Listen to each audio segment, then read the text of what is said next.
What if the biggest breakthrough in aerospace was not even about the rockets at all? What if it's about something deeper? Capital calculation. Because for decades, space belonged to the governments. Massive budgets, bureaucratic timetables, disposable hardware, massive budgets. And then a private company came along and asked a very simple question. Why are we throwing away millions of dollars after every launch? That one question changed everything. This is the story of SpaceX. But more importantly, it's a story about what happens when entrepreneurship collides with the state. And from an Austrian economics perspective, it reveals something very powerful. Markets discover, bureaucracies preserve, and the future usually belongs to the side that's willing to take risks, real risks. For most of the space age, rockets were treated like a one-time use machinery. Launch, burn, discard. That made perfect sense inside the old system because the old system was not built on efficiency. It was built for control. Government agencies and state-backed contractors operated under laws of regulation, committee review, procurement rules, and political pressure. The goal was not to build the cheapest, smartest, most adaptable rocket. The goal was to avoid failure in public. And that changes everything. Because when you're spending other people's money in a system without a real profit and loss, there is way less pressure to innovate in the most disciplined ways. You can survive with bloated budgets. You can survive with slow iteration. You can survive with the assumption that tomorrow's taxpayer will cover up today's mistakes. That is not entrepreneurship. That's administration. Elon Musk didn't approach rocketry like a planner. He approached it like an entrepreneur. And that's the key difference. In Austrian economics, the entrepreneur is not just a business owner. He is a discoverer. He notices what the rest of the system ignores. He sees waste where others see tradition. He sees possibilities where others see impossibility. Mises taught that economic calculation is essential for rational production.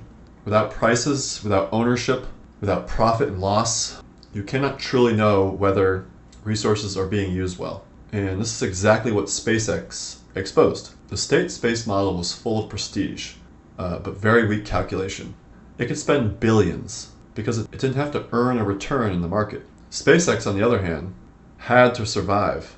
It had to win contracts. It had to reduce cost.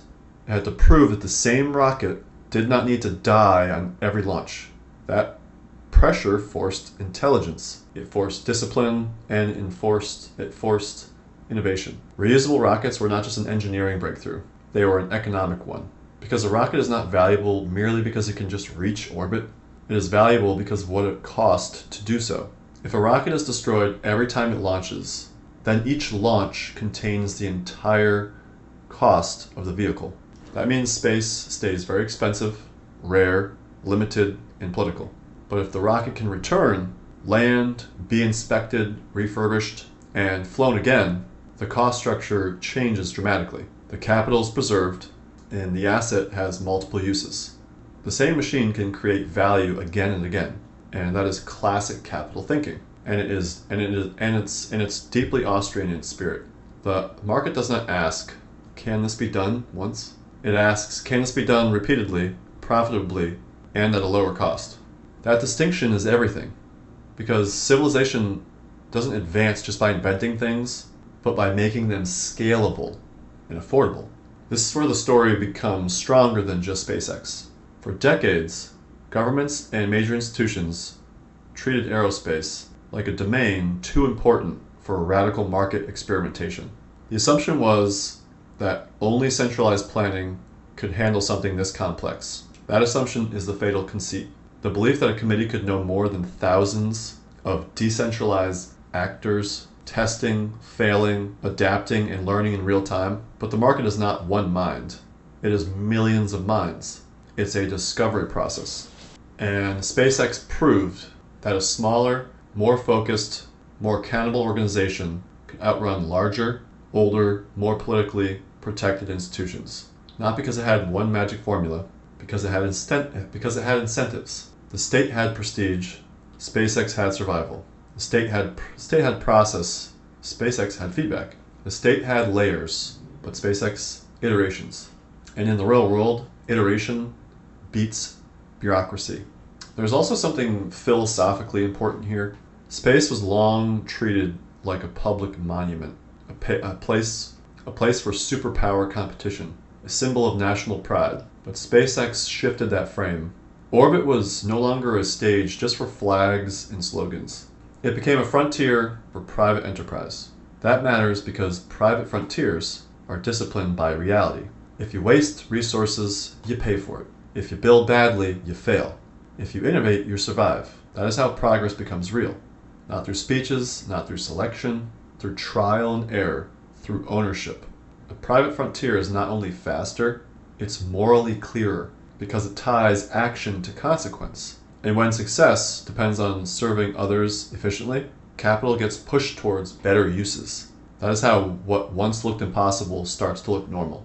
So why did it take a private entrepreneur to do what the great powers could not? Because the state is structurally weak at discovery. It is excellent at scale once a method already exists, but it's terrible at escaping its own habits. Disposable rockets were not just expensive, they were part of a settled institutional mindset. New is risky. Scary. Reuse is complicated. Better not disrupt what the system already knows. But markets reward the opposite. Markets reward the person willing to ask whether the old way is wasteful. And once that question is asked with enough force, the entire industry changes. That is the real lesson of SpaceX. It's not just that Elon Musk is uniquely brilliant, because the man is. He's also clearly relentless. The deeper lesson here is that entrepreneurship can outperform planning when the system allows for real price signals, real ownership, and real consequences to do their work. So when people look at reusable rockets and see a technological marvel, they are only seeing half the story. The other half is economic. SpaceX showed that the future is not built by protecting outdated methods. It is built by exposing them to competition. It showed that capital, when guided by entrepreneurial judgment, can turn what looked like waste into value. And it showed that the state, for all its power, is often too slow, too insulated, and too comfortable to lead that next great leap. The rocket that lands back on Earth is not just a machine, it's a verdict on bureaucracy, a verdict on centralized control, and a verdict on the power of markets to do what planners said could not be done. Thank you for watching Bear Economics. If you found any value or enjoyed this video, please share, like, comment, and I'll see you in the next video.